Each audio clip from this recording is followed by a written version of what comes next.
Hello, New York. Hello, world. So it's a Fringe festival. I urge you all to come out. It's like within 2 square miles, a concentration of acting, performing, writing, directing, lighting, technical stage management skill that like unheard of at this moment in time in the entire world, I'm sure. There's over 100 plays. They're in great venues. You know, get a schedule, look it up, come, something for everybody. You will love it. I saw an absolutely hilarious play with genius comic timing. I saw a stirring, soul-searching drama about, you know, finding yourself and revealing yourself. I saw beautiful dance pieces. So come on out. You will love it. Oh yes, even once, a couple times I got a hit of William Shakespeare lurking about, his spirit. So I'm happy to report that theater is alive and well in New York City. Show up. Downtown Manhattan is a pretty cool place to be these days because the 16th annual Fringe Festival is in town, playing over 14 different theaters, maybe a 2 square mile area. So right now, downtown New York has the largest concentration of talented actors, writers, directors, technical crew in some of the most beautiful downtown theaters. I've been to see about 8 or 9 plays in the past 3 days. First piece I saw that just grabbed me and took me completely by surprise was a play called Pieces. I was expecting a sort of madcap Los Angeles cloak and dagger film noir kind of play, and instead it was this searing drama. 5 characters, 5 amazing actors, an amazing play. You felt immediately from the very first scene, the opening scene, you felt that you were in good hands. I am part of the play Pieces, which is part of the 2012 New York Fringe Festival. We're really honored to be here. We're in from Los Angeles. The play was written by Chris Phillips, and I was really, really fortunate. The play fell right into my hands at an amazing time in my life. The part itself is something I really related to, and in fact, some of the things that my character does in the show, I had just been doing in real life, like ranting all over the internet about issues in the gay community. You know, I had also decided right at this time that I wanted to be part of only shows and films that I wanted to do passionately. I just wanted to do things that I loved, and what I realized is a play like this is what I love. Until after our first reading at the Celebration Theater in LA, I didn't realize what a gift this part was, and then we did it and I thought, holy cow, I am a very, very lucky actor. But we're getting amazing reviews, really appreciative audiences, and I am really grateful. Thanks. Thank you. Well, I did Chris Phillips' first play called Revolver, and it was great. He has a real voice for these sort of, you know, suppressed the culture of being gay and how it can really keep you down, and the shame of it all, and the self-loathing that comes out. So when I read this play, I fell in love with the character because I feel like my character really has the heartbeat of the play in a lot of ways, because he does sort of teach Rory to love and to accept and to not generalize or stereotype as much. And I like that I get to start out being sort of like you wondering if he's going to, you know, be the villain, and he ends up, you know, coming through in the end and being a good person in Rory's life. So I love that about the character.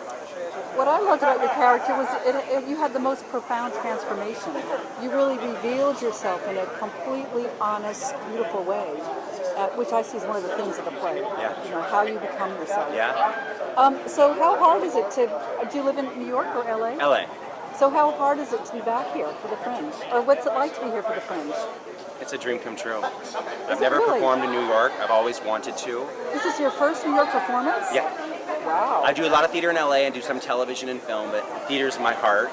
And when I walked into this theater, I was like, first thing I thought was, oh, my voice has to go all the way back there to the very end.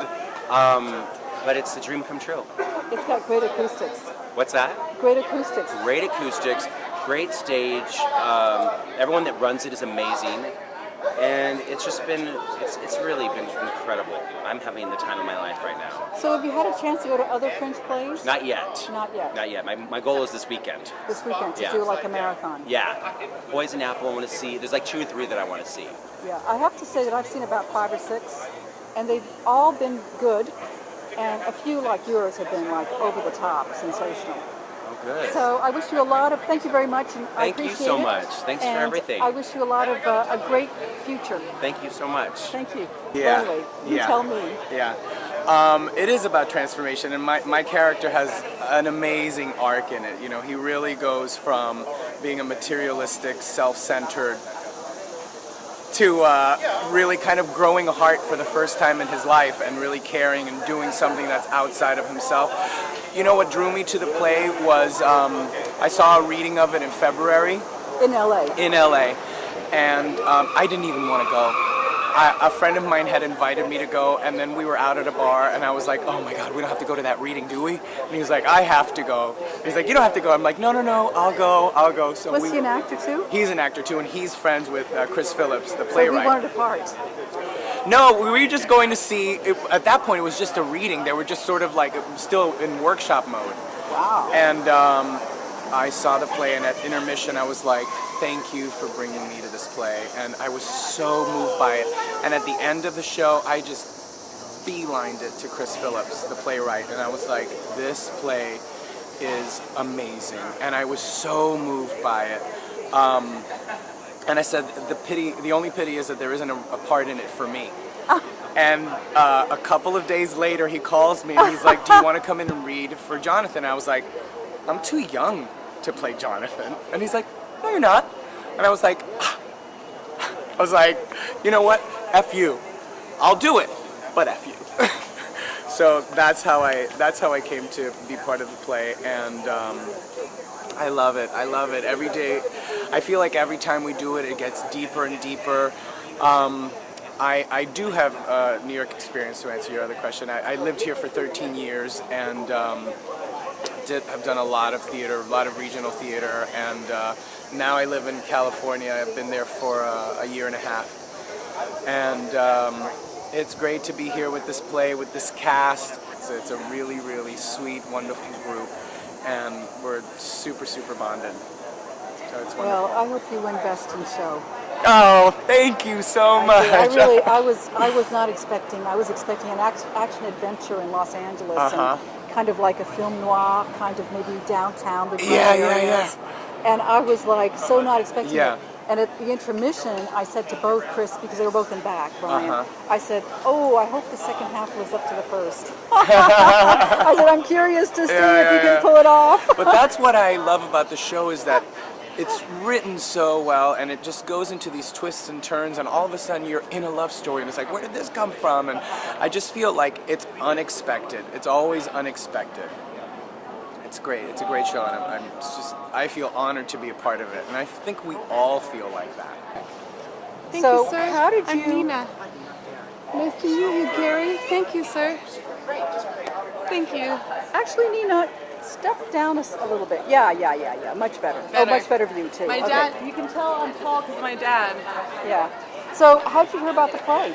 I got an email from a friend named James who had seen a reading and they were looking to cast it, and he just sent it my way thinking that it might be something I was interested in, and I read it, and I was, because, I mean, this play was like nothing I'd read in a long time, and so it was just a reading that we were going to do, and audition for it. I actually wasn't in town for the auditions. They let me come to the callbacks and audition. And I mean, I walked in and I said, like, you know, the last thing I auditioned for theatrically was for Prison Guard #2. And I walked in and said, spread your legs, turn around.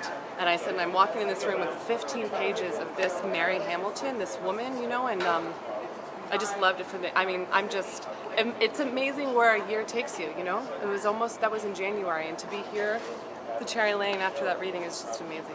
The Cherry Lane's a great theater. So I saw the performance last night. Yeah. Was that your first? No, that was our third. Oh, wow. We have one more left. And how did today compare to last night? It's funny, I was just saying this to one of the guys back there, this show is one of the most unpredictable theater pieces I've been in. Like, the audience there's so much, as you know, having seen it, it is rich with stuff inside of it. People are coming multiple times to see it. So it's an unpredictable response to what people are going to hear as an audience, as a group together. And, you know, like our first night, people were hysterically laughing. And last night you could hear a pin drop, you know, and tonight it was a little bit of everything. Tonight tonight had that really awesome thing where people were talking back, you know, and like saying, oh, I love that. I mean, it's a lot. It's a show that is so full of life that audiences, you can feel it. I mean, didn't you feel it in like the last night? Yeah, no, I just thought it was one of the best. I hope you win Best in Show. I think it was one of the best ones I've seen so far in Fringe. I thank you, and I agree. I agree for that on the level of for Chris Phillips. Like, he is a playwright. Like, I tell everybody, I'm like, remember that name, man, because he wrote an unbelievable piece of theater for this, and it's been incredible to work with him so closely, and the director Brian Zimmer has been amazing. But I would like it to win for him. It's just an important message, which is a message of basic humanity. You know what I mean? And, oh yeah, everybody reveals themselves in this play in the most unexpected ways. Yeah, I love that you said that. I love that everybody reveals themselves with such a distinct point of view that by the end there is no good guy or bad guy. Like, there is 5 very relatable point of views, almost or not relatable as much as you can empathize with all 5 point of views. So it's a little bit messy by the time you leave. You know, it makes you go, what? It reflects in such a way, which is what I love is happening with this play. Okay, well listen, thank you very much. What are you doing next? Do you know? No, right now I'm gonna go have dinner. I don't know. Go back to LA, and you know, it's gonna be hard to say goodbye to these people, this play, this character. But next, I don't know. Do you do film and TV? Yeah. So how does it compare? It's you know, it's the same thing but in a different costume. I always say, like, being on stage is like sculpting at the energy, and being on film is kind of painting the energy, or, you know, watercoloring the energy. So it's the same thing, just with a different, same art, different medium. We have a fantastic stage presence, and I wish you a lot of beautiful plays in your future. I appreciate that. Thank you very much. Thanks for talking to us. Bye. Bye. The next thing I saw that really surprised me also was The Apocalypse According to John, I think it was called. And unfortunately, I have no clips at all of this play. It's an equity showcase, and in the case of equity showcases, you're not allowed to photograph or take any kind of video during the performance. It's surprising how strict Actors Equity is. Most theater actors, professionals, belong to Actors Equity, and they are so strict compared to the Screen Actors Guild. What a hilarious film. The timing is genius. It's obvious that this is a company that has worked together for some time. They've had more than the week and a half or 2 weeks to put together a show. It was absolutely fantastic. All in all, I have to say that I've spent like over the last 3 days looking at plays. I plan to do another day or 2 of playgoing. It's just so enchanting to have this opportunity right here at our fingertips. I urge all of you within spitting distance of Fringe, New York City to show up. It goes from La Mama Theater over on the Lower East Side, a little bit south of Houston, all the way to the Cherry Lane and the New School Theater on Bank Street, and every little dotted theater that you can think of. Theater 80, St. Mark's, I'm going to go see a few things there. You know, support these beautiful young people. The ticket price is right, $15, I believe, for most shows. Support these beautiful people who are working so hard to bring you the best of the best. Thank you.